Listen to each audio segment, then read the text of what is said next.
Okay, ready? Let's go. Welcome to the Perfect Partner Podcast, a show for those of you who have not given up on love despite its challenges, where we have productive conversation about those things that could affect your relationship.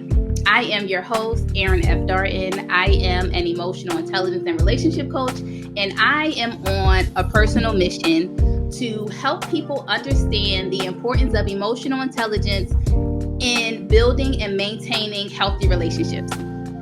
On today's episode, we are talking about dating and relationships and why they seem to be so hard. If you are on social media, if you spend any amount of time on social media, relationship is a big topic. People talk about relationships every day, all day long. And it just seems like people want to be in healthy or be in relationships, but it seems like nowadays everybody is having, or not everybody, a lot of people are having trouble either finding the perfect partner or once in the relationship, right, maintaining a relationship where they are happy and satisfied, right? Talk about people that are divorced all the time, celebrities that are divorced, things that we didn't see coming. And so today, I am joined, I'll introduce our guest in a second. I am joined by one of my favoriteest people in the whole entire world. Yes, favoriteest people in the whole entire world. And we are going to talk about things that we see amongst our clients. We're going to talk about why dating and relationships may seem hard, what you may be doing to make your relationship harder than it needs to be. I'll even share that I actually don't think that relationships are hard, but I'll share why later on. And so before we get started, before I introduce my guests, for those of you that are watching live, thank you for tuning in. Few ground rules. I ask that everybody is respectful. I ask that we don't project or generalize. So, no, all men do this, all women do that, because it's not helpful to the conversation, right? The Perfect Partner podcast is about having productive conversations. And when you generalize, yes, it may be your experience, but it doesn't mean that that is representative of all men or all women. And so if you share, you can absolutely share from your own experience. We just ask that you don't generalize. We ask that you be respectful of everybody else that is watching. If you are not watching live, if you are catching this on Thursday when it is released, you have always had the opportunity to join us live so that you can join into the conversation, have the opportunity to ask our guests questions by joining the Perfect Partner community on Facebook. So, without further ado, let I have to get my wine. Y'all know how I feel about my wine. Um, I will probably have wine every episode. This is the only thing that's consistent for me. I know you guys are probably used to seeing my yellow couch. Me too. That's where I had planned to be, but life has been life at the moment, and so I'm actually not home. And so maybe I'll share that in a future episode as to where I am and why. I think that would be a good topic to Oh, yeah. discuss. Um, oh, this is interesting. I've never seen this type of cork. This Hmm. is not A okay. screw cork? Oh, never seen that before. And I drink a lot of wine. So get my glass. What are you drinking? I am drinking a Cab Franc today. I've been on a red kick, y'all. Hmm. I And have that been looks like a Tiffany pour. I have been on a red kick. I've been trying to grow up. I usually only drink white wine.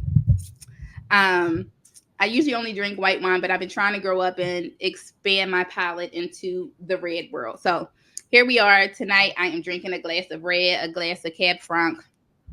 And let me introduce our guest for this evening. Our guest for today's conversation is Dr. Tiffany Way, international psychologist.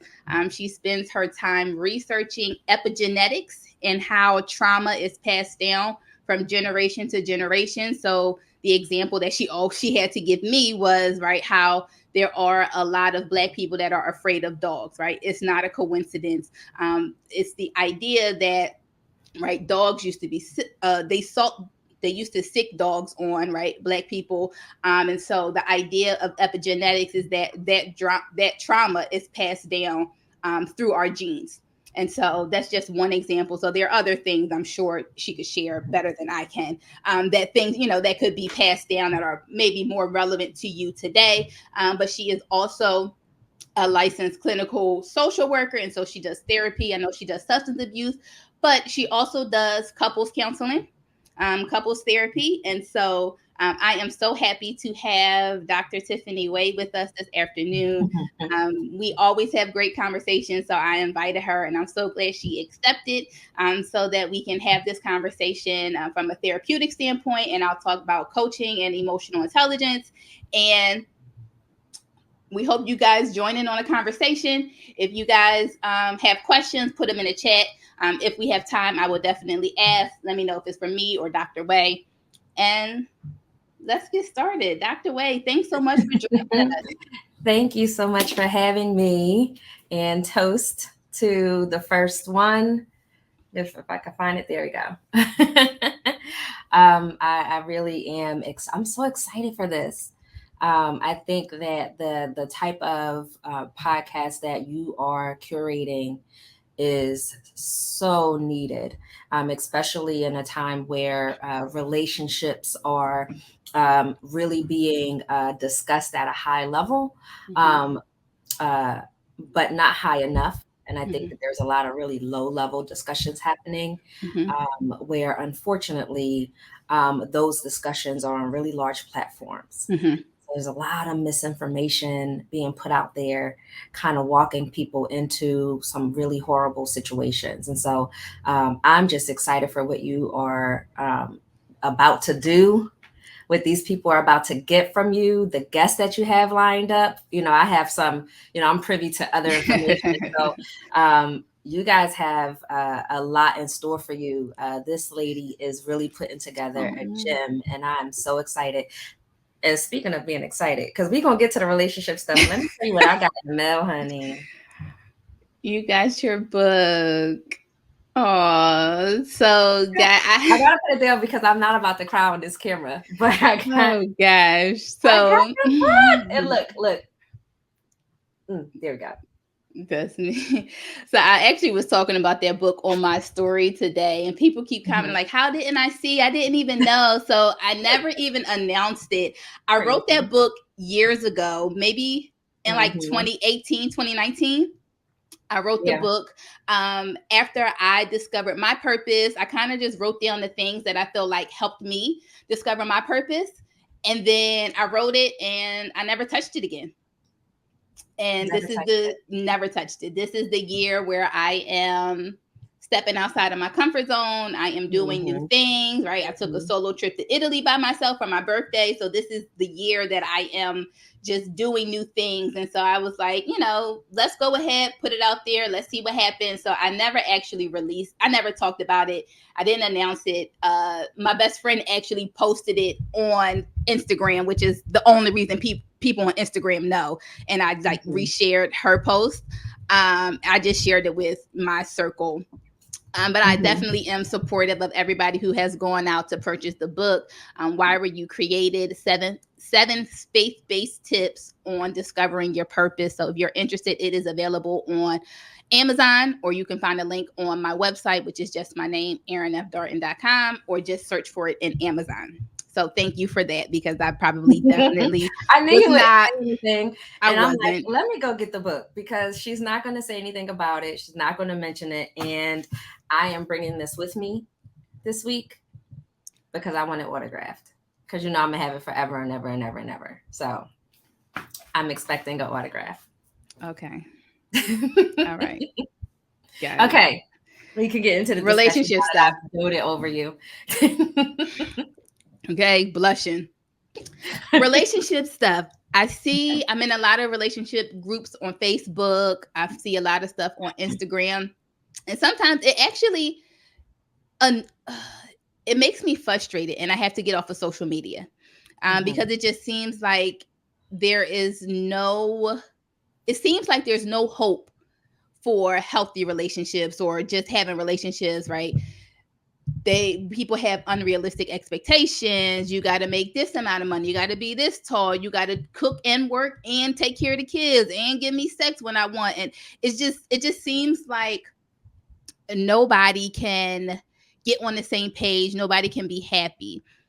As a therapist, are there things that you see with your clients?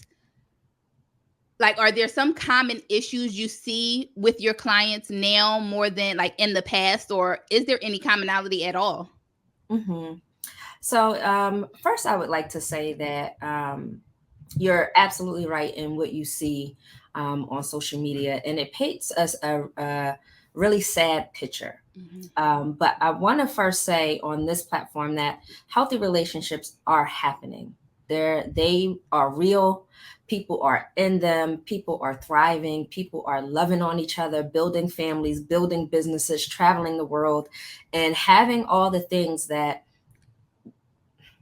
the image on social media would have you to believe is not true. Mm-hmm. And so, first, I would like to say that you have to think about, before we even get into the answer to the question, we got to be thinking about who's providing the information and what group of people are listening and kind of pushing that information forward. Mm-hmm. These are these are your people who are largely unhealed.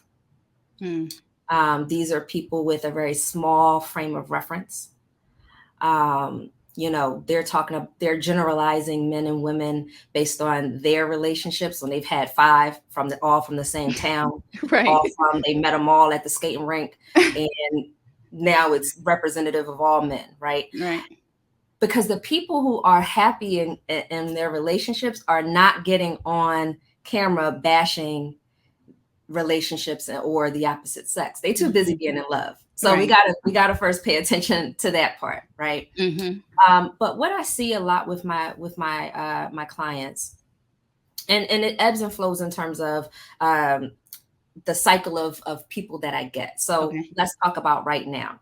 So people that I'm currently treating, some of the couples, what I'm finding a lot is couples who, if they're in the beginning of their relationship, um, did not ask the appropriate questions Mm-hmm. before getting into the relationship, and they're finding out a lot of things about their partner who they've now committed to.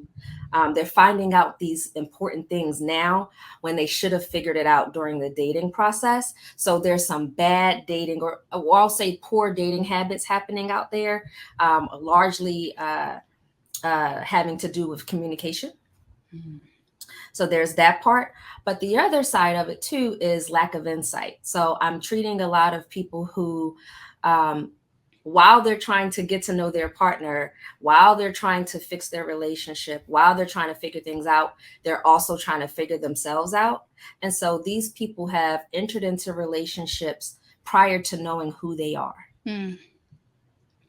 right? Mm-hmm. Prior to knowing who they are, prior to healing, right? Mm-hmm. And so what happens in those cases is that people get into these relationships hoping that, because really they're just sick of being by themselves, Right. or they're just, habitual daters. They're Mm-hmm. always in a relationship. They're never, ever single, hoping that they'll get into this relationship. And all of a sudden things are going to click and work. They're going to be healed and all that. But also their partner is supposed to just know Mm-hmm. do the stuff, right? Right. Your partner is supposed to know your needs. They're supposed to know uh, who hurt you, how they hurt you, what's not healed, what needs to be fixed, all the stuff. But the issue with that is you don't even know. Right. And so outside of that, you are creating a moving target for your partner that they'll never ever be able to hit because you don't even know what the target is. So, but then does that mean that I need to be 1,000% healed before I even try to be in a relationship? No. You don't necessarily need to be 1000% healed or, what have you, but you do at least need to know what the injuries are. Mm. We don't go to the hospital and just say, give me drugs, give me medicine, without ever going through triage. We're Mm-hmm. skipping triage. We are Mm-hmm. walking into these relationships and expecting to like figure it out once we get there, because in our minds, once we fix the lonely piece, everything else will be better. Mm-hmm. And that's so false. And so you, I think what happens is we get into these relationships, and because the lonely piece is satisfied, we are going on the dates, we are around somebody who compliments us and who we find attractive, or whatever thing drew us to the person. In the beginning, it feels really good. And then when you settle in, and now you've allowed yourself to fall in love, and all the stuff has happened, now you're figuring out what's, what lies underneath. Mm-hmm. And then they come to me, and I'll ask them simple things like, well, what do you like to do? And they don't know. And then I get blank stares, and that's a problem. That's an issue. Why don't you know what you like? What makes you happy? What makes you, feel joyful inside? What calms you down? What helps you to decompress? And these are questions you would think I was given like some kind of chemistry test, like pop quiz. Because they haven't even done that kind of work Mm-hmm. before getting into a relationship. And that's interesting that you say that. And I definitely agree with that. I remember I was getting to know a gentleman, and he was a huge Kevin Samuels fan. Mm-hmm. And he suggested that I don't remember the exact words that Kevin Samuel used, but he suggested that I was overvaluing myself. Mm-hmm. And I told him that I don't think that I'm overvaluing myself. I believe that I've done the work already. Right. Mm-hmm. Right. And I talk to people, like I have clients where they realize, like you said, once they're in the relationship, once they're in the marriage, they start doing the work. Right. And definitely better late than never. Mm-hmm. But sometimes you don't know who you're going to be on the other side of the work.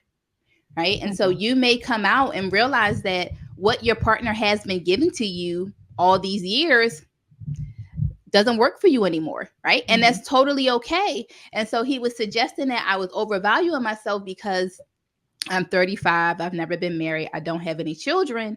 And I said, am I overvaluing myself, or have I done the work and I know my value now, right? I'm healthy. I'm as healthy as I can be as a single person.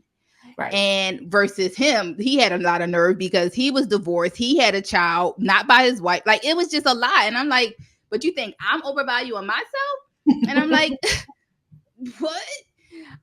But it's like, yeah, no, I agree. And I think the self work is very important, which It's is so why important. that is a lot of what I do. Even though I am a relationship coach, I spend a lot of time with the individual, Mm-hmm. especially when it comes to like dating, right? One of the things that I hear a lot is, oh, I keep picking the wrong person. I don't know what I should be looking for. I don't know which qualities are important. And when I do work with somebody, right?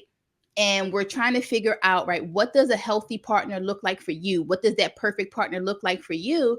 Right? I always start with the individual person, right? In my Mm-hmm. coaching program, the first thing that you do is you figure out what you want your life to look like Right.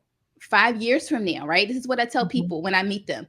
5 years from now, if everything is ideal, what is it that you want your life to look like? Mm-hmm. What kind of job do you want? What kind of house do you want? What do you want your family to look like? How often do you travel? What's your lifestyle? And then work backwards based on what it is you have for you, the vision you have for your life.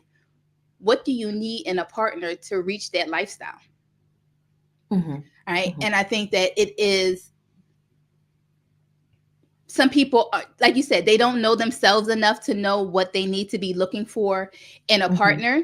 But I absolutely agree that the self work is important. So let's say we're already in a relationship, right? We're here, we're married, we're whatever, we're deep in this, and now Mm-hmm. we are starting to realize, right? We have issues, we have whatever, both individually or maybe together. What is it that we do about this now? Because we're here. What are we going to do? Mm-hmm. Like, is this, do we just, like, so what would you say if me and, what would be your recommendation? So there's a few things. I think the idea of kind of like reverse engineering it's a great tool and can work once already in a relationship. And this is we're talking about a relationship that's not facing a crisis, right? Because there's two different because Okay. they're in different buckets, Okay. right? And that's even for individual therapy, right? Like, okay, yes, maybe you have depression, but your life also just fell apart. So me Mhm. talking to you about strictly about how to manage the depression is not at the forefront of our discussion, because right now we need to be doing solution focused therapy Right. so we can get you out the trenches And and then, also kind of incorporate some of the other stuff. So okay. those are two different buckets just because of how we need to handle things and what's most important. Um, but for a couple that's coming in and they're missing the mark. They're missing the mark. Maybe they're finding that they're arguing more. The communication is off. Maybe the intimacy has shifted. Um, I do something called the Babimba, and Okay. it is an exercise where you answer like 4 or 5 questions, and really it's nice because it has you talk about the positive things that your partner brings to the Okay. relationship. And so one of the questions is like, uh, what's something that your partner has done to make you really proud in a relationship? What's something that your partner does that makes you smile? What's something that you're really attracted to that your partner does or is aesthetically there for your partner? So I kind of take them through a list of the positives first, Okay. and then we kind of start talking about the things that used to work,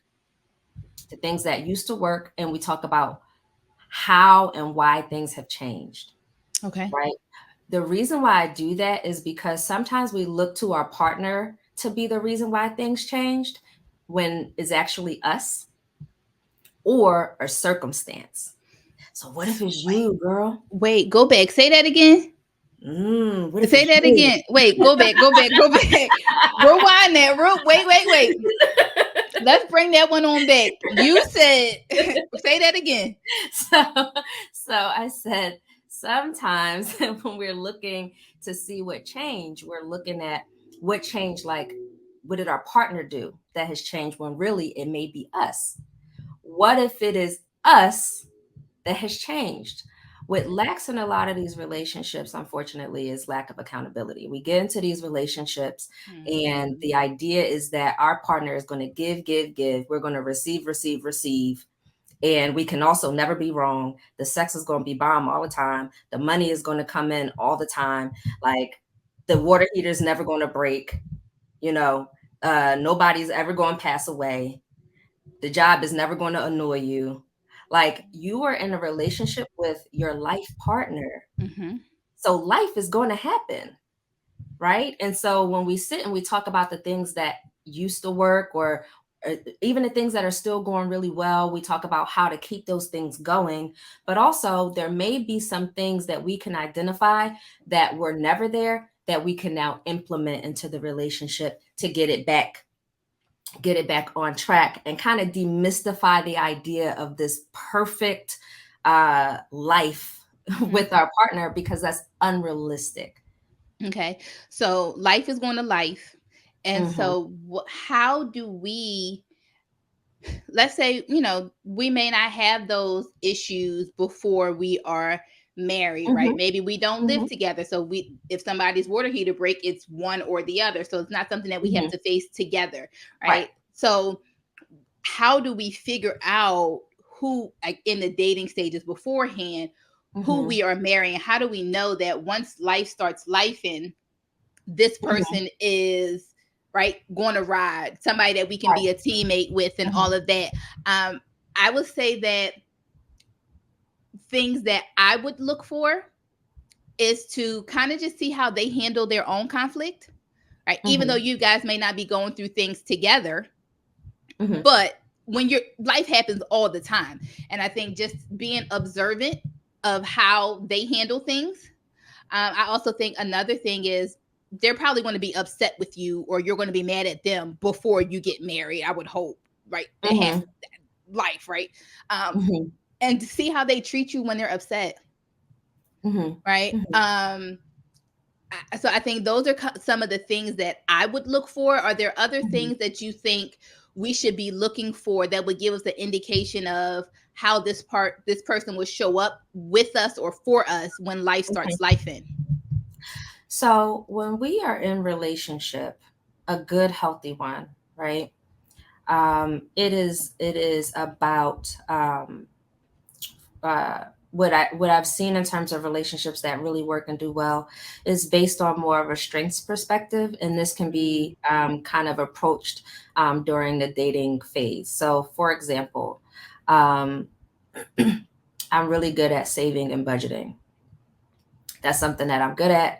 I have my budget from the last 3 years. I budget every month, and I still have a stack. So if you ask me what I did and what I spent 2 years ago on March 31st, I can tell you that, But a right? man's supposed to take care of the finances. And that's fine. He can.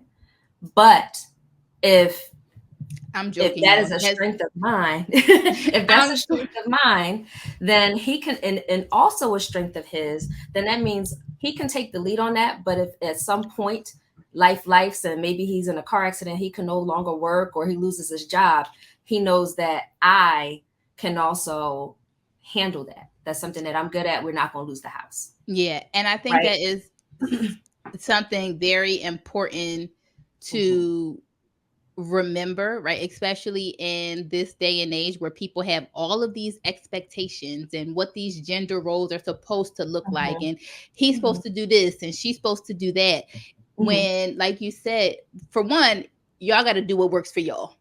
Right. Don't let anybody else come in and tell you, oh, he's supposed to be paying for everything. You don't need to pay for anything. You got to cook dinner every day. Don't let anybody else come into your relationship and tell you what's working for you too. Right. And Right. I think Mm-hmm. playing to your strengths is a very important It's so part. important. It's a It's very important so part. Right. important. I may, Mm-hmm. like you said, we may have the financial intelligence that we need to be in charge of the finances. Mm-hmm. Everybody doesn't grow up with that.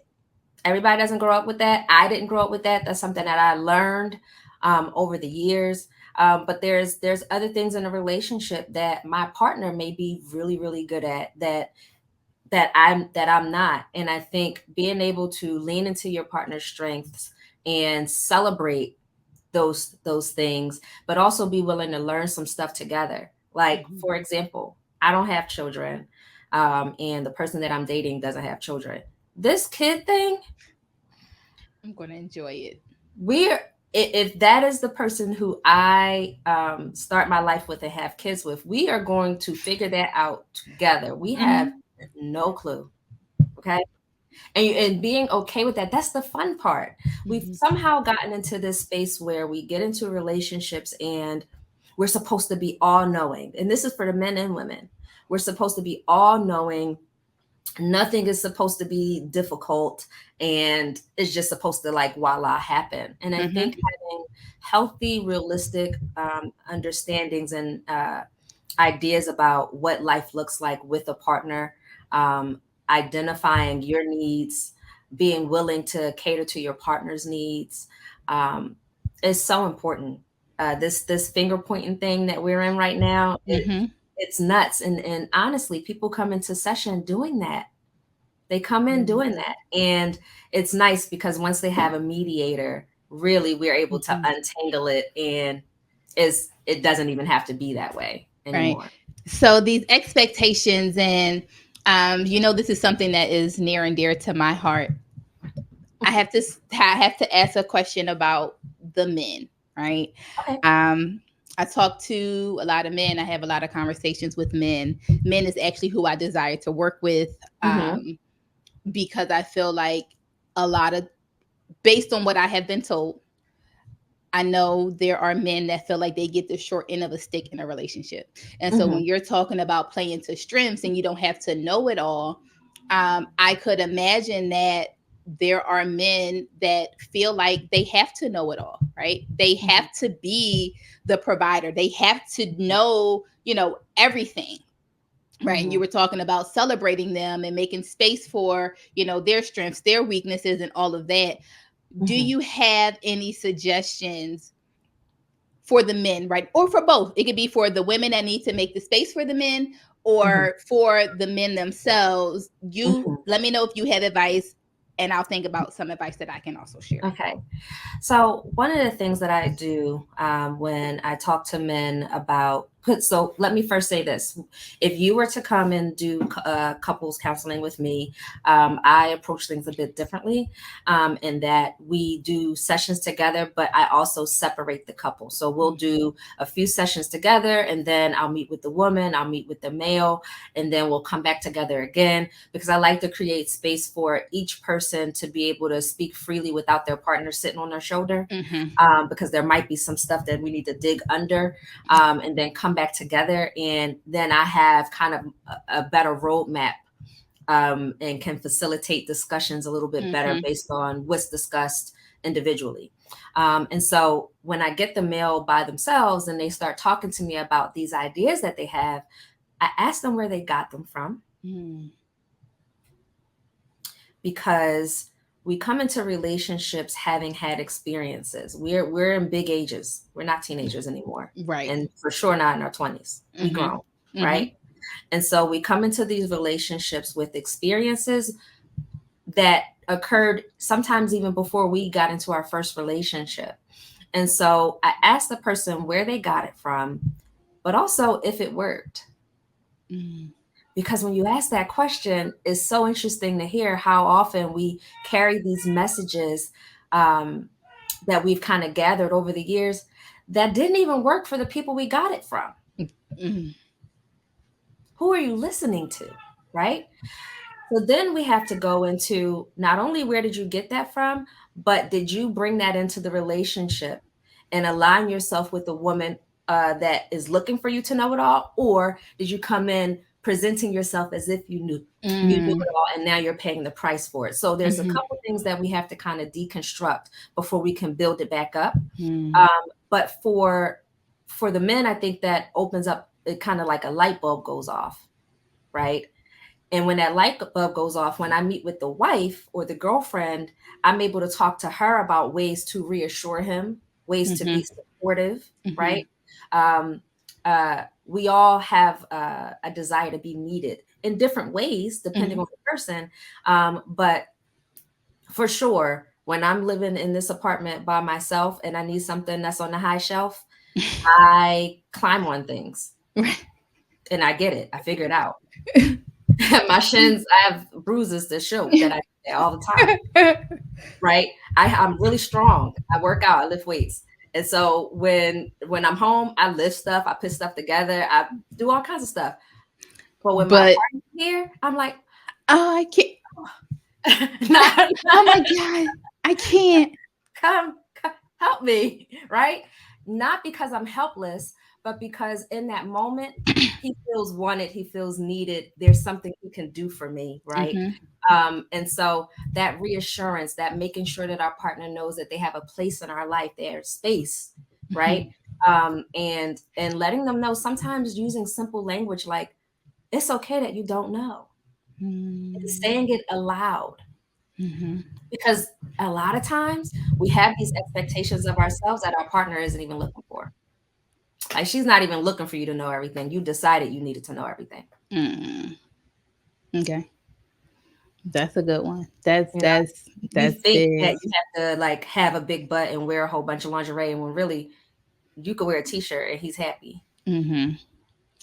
So what pressures are you putting on yourself? How do we learn, right? How do we, right? We, like you said, we all come to a relationship with our ideas or our experiences. How do we know or what we can get rid of versus what our partner prefers and all of that? You have to ask the questions. You have to ask the questions, not just of your partner, but of yourself. And so you have to be willing, again, that that insight, Mm-hmm. right? That personal insight, knowing yourself enough to know what you need, what you desire, some hangups you may have, some things that you might be insecure about. What insecurities are you bringing into the relationship that may not have anything to do with your partner, but Mm-hmm. just yourself? Knowing those things, but also being able to ask your partner those same questions, and then the rest you can kind of figure out together, because you don't know what you don't know, right? Mm-hmm. And so some things is gonna be trial by fire, but largely these conversations are not happening. Mm-hmm. You Mm-hmm. gotta be willing to talk. Yeah. And I think that is definitely going to be something big. And I think the reason that these conversations have to happen is because what relationships look like for our parents, for our grandparents, our great grandparents, that's not Hmm. the same anymore. Right. Right. Yes, there was a time where all the man had to do was provide financially, right? He brought home the bacon, the wife cooked it, she had the children, she stayed at home, he was the sole provider. And right, that's what happened then. But I Hmm. think that we have gotten away from that. And I think that there is a benefit to it, because I think when women were in that situation, they had to put up with certain things that they normally would not have, but they had to because they couldn't provide for themselves. Hmm. And I think that it is a sign of growth that women are now able to provide for themselves, and so that they no longer have to be subjected to abuse or cheating or whatever it is. But I think we have kind of gotten lost now. It's like, so what do we do?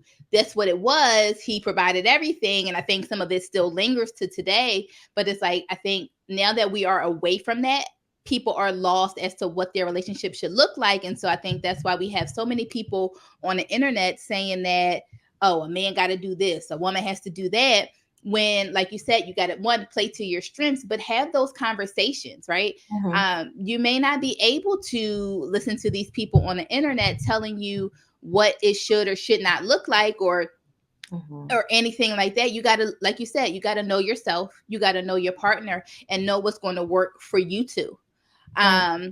And I think my thing for men, what I always say, um, I don't like when men feel like they're getting the short end of the stick. I don't like Hmm. when, like, people send me, things on post on social media all the time, and sometimes they make me sad, right? Yeah. Because it may be a man talking about how he feels like he can't talk to his wife or his girlfriend, or he's not allowed to have feelings, or he's not like, Hmm.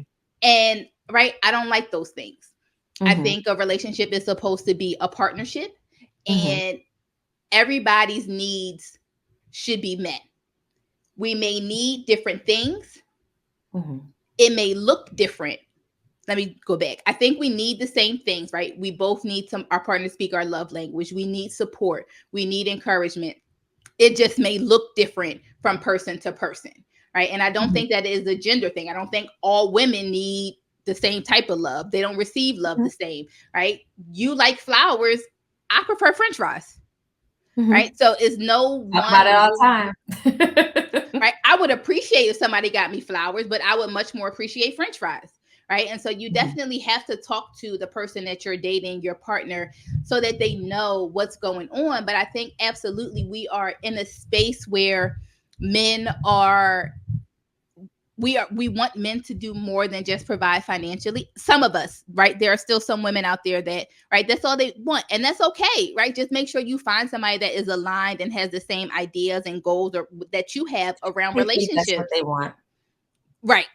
But if that's what they're saying that they want, That's right, what just they say they want, right? if that's what it is, Yeah. make sure you find somebody that aligns with it. But Right. to the extent you actually want a partnership, right, Hmm. just make sure that you find somebody that has the same idea.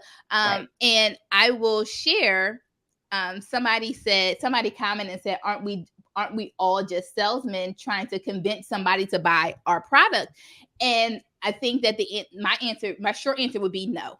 And it kind of goes into my reason as to why I don't think relationships are hard. So I will Hmm. share. Um, I don't think relationships are hard because whenever I talk to a person or a couple,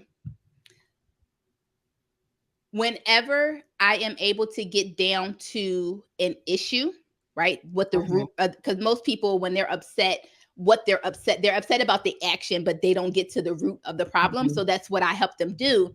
mhm, And a lot of times it comes down to one or both person needing to grow, mhm, right? And so I believe that relationships are two individual people learning how to coexist, right? And so mhm, I don't think there should be a convincing that happens. I think you should find somebody that you can coexist with. Your lifestyles are complementary, right? Your visions, your goals for your lives are complementary, right? mhm, And so long as you learn how to coexist and live together, at that point, what a lot of times what people consider to be relationship problems, it really comes down to one or both partners needing to grow. So it's not, I don't believe that relationships are hard so long as you know how to coexist with somebody. I think it's the individual growth, the self work that's hard to make your relationship work. But mhm, that's just me. mhm. Yeah, the salesman question is interesting because I think that is where some of or a lot of people are falling short.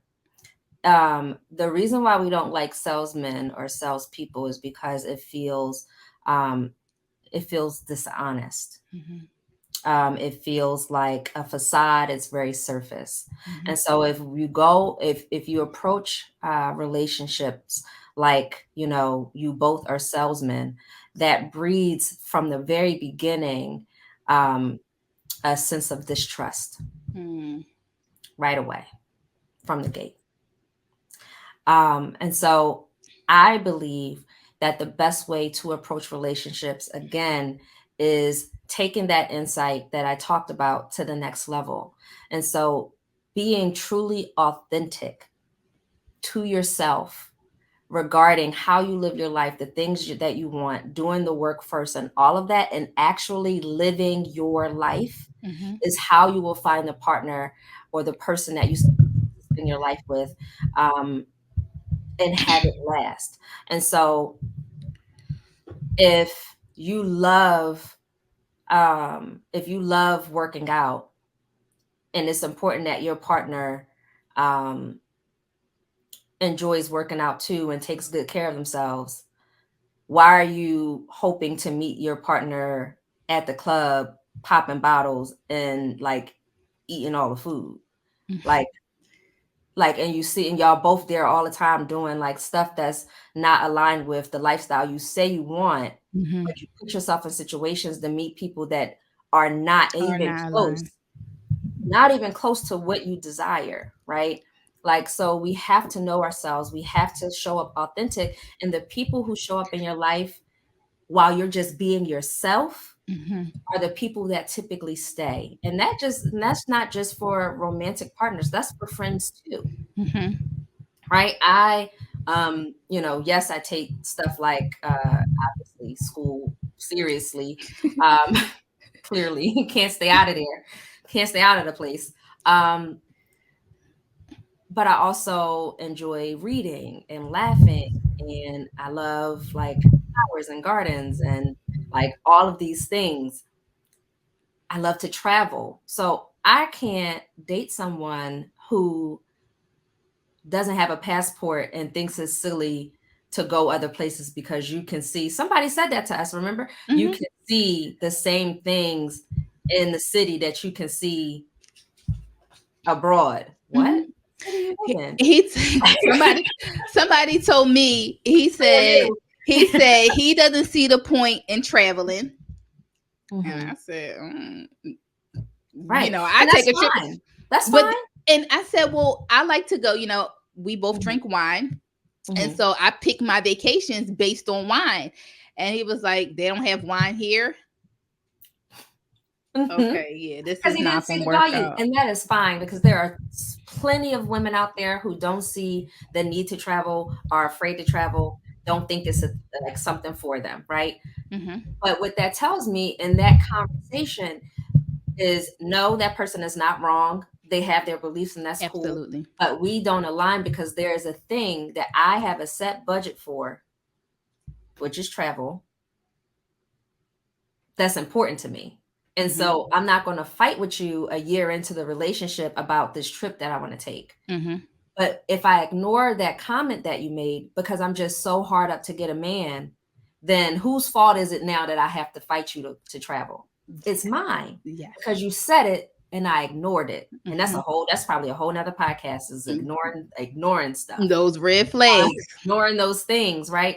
Because those red flags are going to be different from person to person. But Absolutely. based on desperation, we choose to ignore things that we know are non-negotiables or things that are truly important to us. Yep. And so, no, we are not just salesmen. Some people are, but we should not be. If you want a healthy relationship that's going to last, you need to be authentic, flaws and all the things, and attract the people who make the most sense for who you are now, but also who you're going to be. Yeah. Who you're And striving I to think be. that's something important to pay attention to. Sorry, hold on, guys. I have to plug in. I got a lot going on. Okay. I almost lost you guys. I'm back. You know, I'm working with half a computer screen over here. Y'all, I broke my computer this week. This week has just been I will sit down and tell you guys about it one and at some point, but life has been kicking my behind lately. And I think that is something important that I try to press upon people. And that is to make sure you know exactly who you are. Like you said, we talked about the self-awareness. Make sure you understand who you are. Make sure that you understand what it is and want in a partner. Make sure what you say that you want and need also means what it does, right? So do you really need somebody that's 6 feet tall, or do you just need somebody to make you feel safe, right? Those things. So make sure that, or do you really need somebody that makes 6 figures? If like, how do you know you need 6 figures to live, right? Have you ever sat down to do the math to see, like, I know 6 figures sound cool, like, oh, he got to make 6 figures, but is that really what you need, or you're just throwing a number out there, right? He got to make more than me, or is it that he just needs to provide, right? So make sure that the things on your list mean exactly what you think they mean, and then stick to your list, right? Don't be afraid that if somebody does not hit your list of non-negotiables, right? It's okay, right? That's what dating is about. Getting to know somebody, right? Just because we date for a couple of months and we decide that this ain't it, right? That's okay, right? A part of being emotionally intelligent is knowing when a relationship is no longer serving you, right? And so if you date somebody for a few months and you realize that, okay, this is not it, that is totally okay to call it quits. And I think that you should call it quits before you get too deep, because like you said, at that point, if I ignore the things that you say or that you do that show that you're not hitting the things that I say I need in a partner, right? At that point, whose fault is it? Because you can grow to love anybody, right? So it's definitely important that you are sticking to your guns and that you are sticking to your list of non-negotiables. I have another question for you. So I have been scouring social media as always, and I've seen multiple posts about, you know, things that people find hard in dating and relationships. So I want to go to people that are already in relationships, right? Because we've been talking about dating and things that you should be looking for beforehand. But for some people, right, we're already in this, right? And like you said, life is going to life. Some maybe we are just getting to know ourselves, and so new issues are arising, or maybe we've been ignoring certain things. And so with couples, we're already in it. Married, we got the ring. Divorce is not a question. Right. Life is starting to life. We starting to butt heads. How do we learn with this new knowledge, right? Let's say I'm willing to grow, but my partner is not. How do we learn these, I guess, maybe new, because you said like you figure out what has worked and kind of what you need to implement now. So if we're already in this, how do we go about learning new tools to handle these new conflicts that have arisen? Because I think a lot of times things just get pushed under the rug and just we don't speak for a few days, and then sometimes, somebody breaks the ice, like you want to go get something to eat or whatever, but then we may continue to have the same argument. So for couples that have seemed to be having maybe new arguments or the same argument over and over, what kind of conflict resolution skills do you use with your client, or do you help with your clients or give your clients? So one of the things that I always ask my clients to be sure of is the purpose of the discussion before you even approach it. Okay. Because if I am approaching a discussion because you hurt my feelings versus I'm approaching the discussion because there's a thing that we need to figure out, like a life issue we need to figure out, those approaches are going to be different depending on the person and their ability to handle conflict, communicate, and all of the things. And so before you address something, you need to know what the purpose is. So are you shooting off this text message because he said something you don't like and now you need to get him back? Right. Or are you looking to resolve an issue? Because how you do that is going to be different. Okay. One is going to be equally nasty and one is going to be more solution focused. Right. So that's the first part. To the extent that you guys are like missing each other in terms of communication, sometimes it is taking a moment apart. And this could just be some hours, like, understanding how your person best receives information. Right.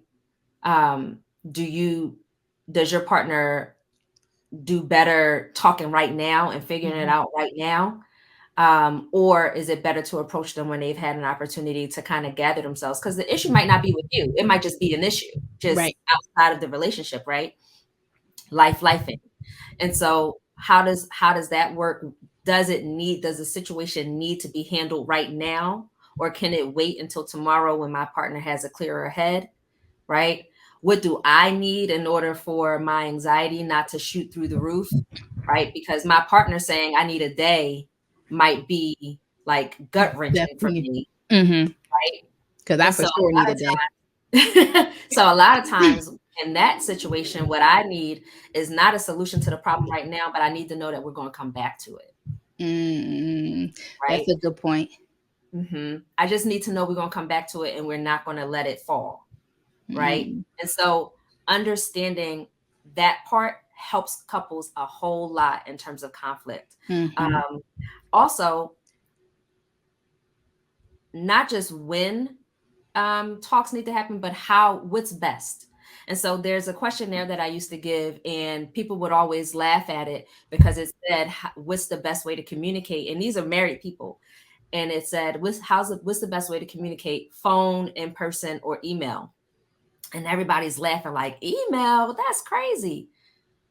But for some people, writing it out allows for them to create linear ideas and get it out, right, in a way that it needs to come out versus in person where they're nervous. Because you don't understand how often their partner is nervous to talk to them. And when you get nervous, you get to stumbling, mixing your words up, forgetting the point, forgetting what you were going to say. I know, and you guys are, I think we're live on Facebook right now. I'm sure that there's somebody in here or somebody listening who has practiced a discussion. And then let me tell you, I am the queen. Friends, you practiced in the shower, you in the mirror, right? You done talked it through by yourself in the car, and then you get in front of your partner, you get nervous, and you don't say any of the stuff that you practice. It goes completely left.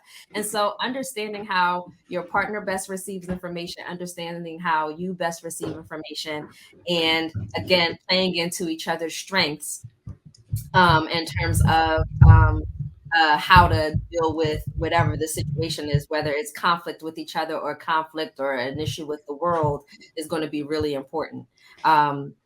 Just in general. I think it's just that's something that helps people across the board, no matter what. It is fixing the breakdown in communication so that you can better work together. Outside of that, I think that we also need to be willing to seek counsel. Hmm. You don't have to do all this stuff by yourself. You don't have Hmm. to do all this stuff by yourself. There, hopefully, you have people in your life that have their head on straight and can, at least at minimum, be a sounding board. But then there's also coaches and therapists, and things you can read and all kinds of stuff to kind of seek counsel. If you have a religious community, all kinds of things, Hmm. so that you don't have to feel like you're out here trying to figure this stuff out by Hmm. yourself.